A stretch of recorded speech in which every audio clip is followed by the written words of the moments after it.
He starred in hit films Red Dragon and Made in Manhattan, and now the very busy actor is about to release his latest project, Spider.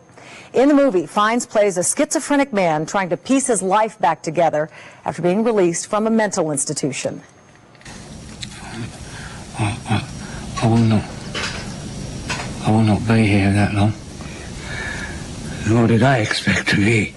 But it is a loud world. And this is an island.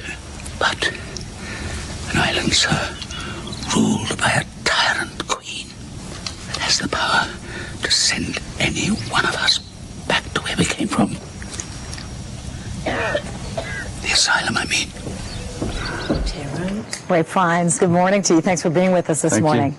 It's a very complex film, and I don't want to give it away too much, so you tell me what it's about.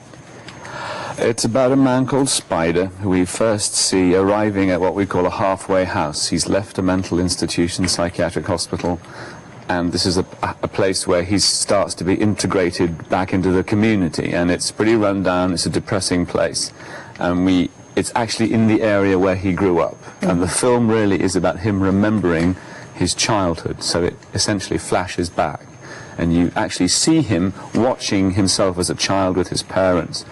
And you see him, as it were, witness the unfolding of quite a disturbing circumstance around his mother and his father.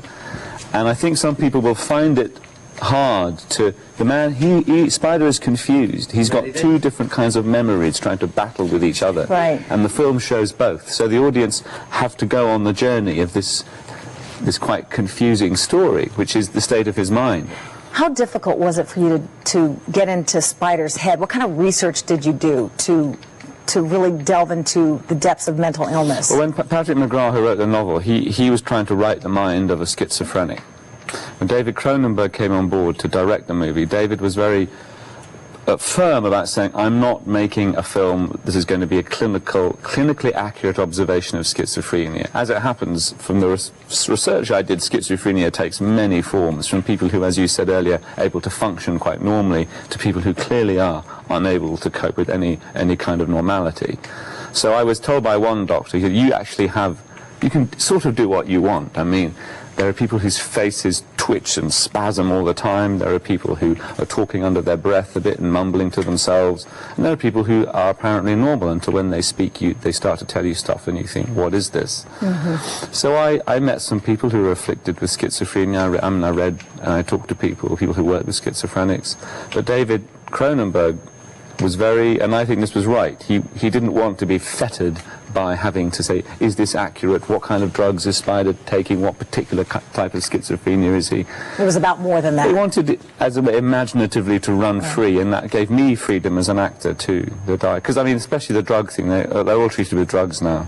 I've seen your career and followed you for years. Are you drawn to roles like what you played in The English Patient and Schindler's List, and now Spider, who is somewhat sympathetic, but dark? Are you drawn to these kinds of roles?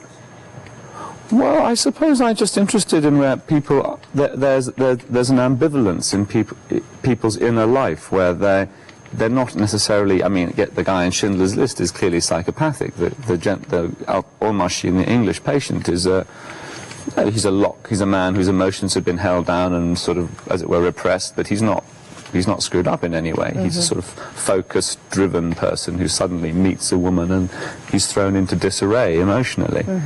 But I like that conflict inside people. I think the people who are struggling is always interesting. Yeah, but there was a departure recently in Made in Manhattan. I thought you were fabulous in that. Thank you. Well, I had a great time on that, and I'd like to do more films like that, like Made in Manhattan. You know, you were in the movie with Jennifer Lopez, and she and Ben Affleck have a very public existence, and yet we don't hear a whole lot about you in terms of your private life. Is that the way you want it? Well, I think people make choices, don't they, whether they want to make their private life public or not. And you know, I live with a great actress called Francesca Annis, and we go out when we go out, and we don't, as it were, campaign to get media attention. I don't think that's what we feel like doing. But. Yeah, the big fish swim deep. Ray Fiennes, thanks so much.